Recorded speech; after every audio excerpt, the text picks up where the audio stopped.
I have a message for President Macron.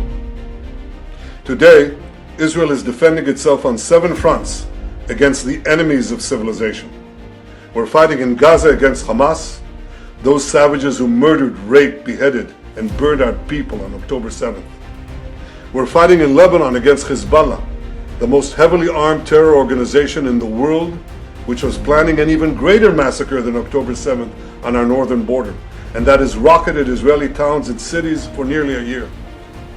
We're fighting against the Houthis in Yemen and the Shiite militias in Iraq and Syria that together have launched hundreds of drones and missile attacks against Israel.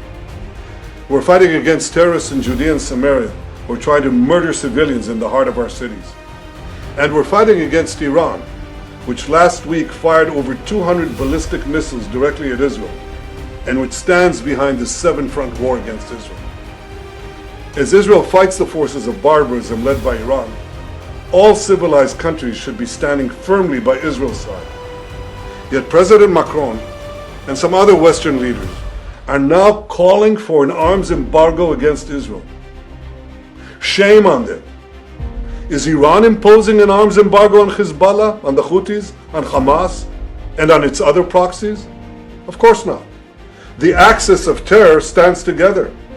But countries who supposedly oppose this terror axis call for an arms embargo on Israel. What a disgrace. Well, let me tell you this. Israel will win with or without their support. But their shame will continue long after the war is won. For in defending ourselves against this barbarism, Israel is defending civilizations against those who seek to impose a dark age of fanaticism on all of us. Rest assured, Israel will fight until the battle is won, for our sake and for the sake of the peace and security of the entire world.